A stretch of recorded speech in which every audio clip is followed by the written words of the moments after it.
ದಾಂಡೇಲಿಯಲ್ಲಿ ಕೆಎಸ್ಎಫ್ಐಸಿ ಅಡಿ ನಿರ್ಮಾಣಗೊಂಡಿದ್ದ 172 ಮನೆಗಳಲ್ಲಿರುವ ಕಾರ್ಮಿಕರ ಕುಟುಂಬಗಳನ್ನು ತೆರವುಗೊಳಿಸದಂತೆ ಡಿವೈಎಫ್ಐ ರಾಜ್ಯ ಸಮಿತಿಯ ಸದಸ್ಯರಾದ ಡಿ ಸ್ಯಾಮ್ಸನ್ ಮನವಿ.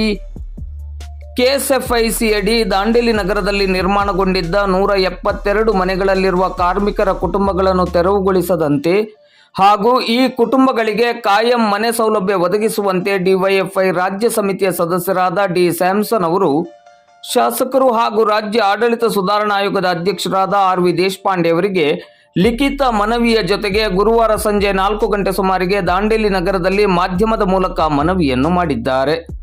ಕೆಎಸ್ಎಫ್ಐಸಿ ಇಲಾಖೆಯು ಅರಣ್ಯ ಇಲಾಖೆಯ ಕೈಗಾರಿಕಾ ಇಲಾಖೆಗೆ ಸಂಬಂಧಿಸಿರುವುದಾಗಿದ್ದು, ಇದು ಆರಂಭಿಕ ದಿನಗಳಲ್ಲಿ ಕಟ್ಟಿಗೆ ಉದ್ದಿಮೆಯಾಗಿತ್ತು.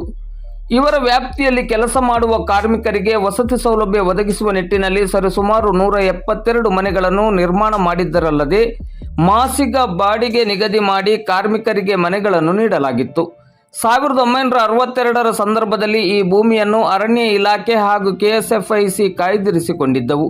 ತದನಂತರ 1972ರಲ್ಲಿ ಈ ಜಮೀನು ಸಂಪೂರ್ಣವಾಗಿ ಡಿಸ್ಫಾರೆಸ್ಟ್ ಆಗಿ ನಗರಸಭೆಯ ಸುಪರ್ದಿಗೆ ಹಸ್ತಾಂತರವಾಗಿರುತ್ತದೆ. ಈ ಜಮೀನು ನಗರಸಭೆಗೆ ಹಸ್ತಾಂತರವಾಗಿದ್ದರಿಂದ ಈ ಪ್ರದೇಶದಲ್ಲಿ ನಿರ್ಮಾಣಗೊಂಡಿರುವ 172 ಮನೆಗಳು ಸಹ ನಗರಸಭೆಗೆ ಸೇರುತ್ತವೆ. ಇದರ ಸಂಪೂರ್ಣ ಉಸ್ತುವಾರಿ ನಗರಸಭೆಯದ್ದೇ ಆಗಿರುತ್ತದೆ.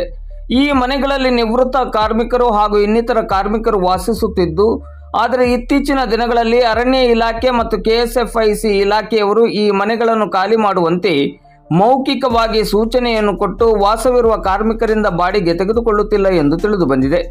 ಇದರಿಂದ ಈ 172 ಮನೆಗಳಲ್ಲಿ ವಾಸವಿರುವ ನಿವೃತ್ತ ಕಾರ್ಮಿಕರು ಹಾಗೂ ಇತರ ಕಾರ್ಮಿಕರ ಕುಟುಂಬಗಳು ವಸತಿ ಸೌಲಭ್ಯದಿಂದ ವಂಚಿತಗೊಳ್ಳುವ ಆತಂಕಕ್ಕೊಳಗಾಗಿದ್ದಾರೆ. ಈ ಮನೆಗಳಿರುವ ಜಾಗೆಯು ನಗರಸಭೆಯ ವ್ಯಾಪ್ತಿಗೆ ಒಳಪಟ್ಟಿರುವುದರಿಂದ ನಗರಸಭೆಯವರೇ ನಿರ್ವಹಣೆ ಮಾಡಿ ಈ ಮನೆಗಳಲ್ಲಿ ವಾಸಿಸುತ್ತಿರುವವರಿಗೆ ವಸತಿ ಸೌಲಭ್ಯವನ್ನು ನಗರಸಭೆಯು ಖಾತ್ರಿಪಡಿಸಬೇಕೆಂದು ಡಿ ಸ್ಯಾಮ್ಸನ್ ಅವರು ಮನವಿಯನ್ನು ಮಾಡಿದ್ದಾರೆ. ವ್ಯಾಪ್ತಿಯಲ್ಲಿ ಬರುವ ಕೆಎಸ್ಎಫ್ಐಸಿ ಒಂದು ಉದ್ದಿಮೆ ಏನಿದೆ, ಆ ಉದ್ದಿಮೆಯ ಪ್ರಾರಂಭ ದಿನಮಾನಗಳಲ್ಲಿ 171 ಮನೆಗಳು ನಿರ್ಮಾಣ ಮಾಡಿದ್ರು ಆ ಕಾರ್ಮಿಕರಿಗಾಗಿ. ಆದರೆ ಕಾರ್ಮಿಕರು ನಿರಂತರವಾಗಿ ಅಲ್ಲಿ ಇಷ್ಟು ವರ್ಷಗಳ ಕಾಲ ವಾಸ ಮಾಡ್ತಾ ಇದ್ದಾರೆ.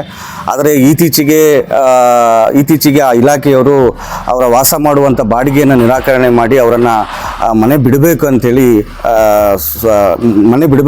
ಸೂಚನೆ ಕೊಟ್ಟಿರುವುದನ್ನು ನಮ್ಮ ಗಮನಕ್ಕೆ ಬಂದಿದೆ. ಹಾಗಾಗಿ ಈ ಸಂದರ್ಭದಲ್ಲಿ ನಾವು ವಿನಂತಿಯನ್ನು ಮಾಡೋದೇನಂತಂದರೆ, ಇವತ್ತು ಆ ಪೂರ್ತಿ ಪ್ರಮಾಣದ 66ರಲ್ಲಿ ಅವರು ಅದನ್ನು ಕಾಯ್ದಿರಿಸಿಕೊಂಡಿದ್ದರು. ಆದರೆ 72ರಲ್ಲಿ ಅದು ನಗರಸಭೆಗೆ ಅಧಿಕೃತವಾಗಿ ಹಸ್ತಾಂತರ ಆಗಿದೆ. ಈಗ ಅದರ ಮೂಲ ಮಾಲಕ ನಗರಸಭೆ. ಹಾಗಾಗಿ ಇದು ಖಾಲಿ ಮಾಡುವ ಪ್ರಶ್ನೆ ಅಲ್ಲ, ಕೂಡಲೇ ಅವರಿಗೆ ಪರ್ಯಾಯ ವ್ಯವಸ್ಥೆ ಮಾಡಬೇಕು. ಇದ್ದಿದ್ದ ನಿವೇಶನಗಳನ್ನು ಅವರಿಗೆ ಕೊಡಬೇಕಂತೇಳಿ ಈ ಸಂದರ್ಭದಲ್ಲಿ ನಾವು ಒತ್ತಾಯ ಮಾಡ್ತಾ ಇದ್ವಿ. ಮತ್ತು ಹಸ್ತಾಂತರ ಆದಂಥ ನಗರಸಭೆಯ ಅದರ ಮೂಲ ಮಾಲಕರಿರುವುದರಿಂದ ಅವರಿಗೆ ಪರ್ಯಾಯವಾಗಿ ಮತ್ತು ಆ ಭೂಮಿ ಕೊಡುವ ವಿಚಾರದಲ್ಲಿ ನಗರಸಭೆನೇ ಮುತುರ್ಜೆ ವಹಿಸಬೇಕು ಮತ್ತು ಅವರೇ ಮುಂದಾಗಬೇಕಂತೇಳಿ ಈ ಸಂದರ್ಭದಲ್ಲಿ ವಿನಂತಿಯನ್ನು ಮಾಡ್ತೇನೆ. ಕೂಡಲೇ ಈ ಭಾಗದ ಶಾಸಕರು ಇದರ ಮಧ್ಯಪ್ರವೇಶ ಮಾಡಿ ಈ ಸಮಸ್ಯೆ ಇತ್ಯರ್ಥ ಆಗಬೇಕಂತೇಳಿ ಈ ಸಂದರ್ಭದಲ್ಲಿ ವಿನಂತಿ ಮತ್ತು ಒತ್ತಾಯವನ್ನು ಮಾಡ್ತಾ ಇದ್ದೀನಿ.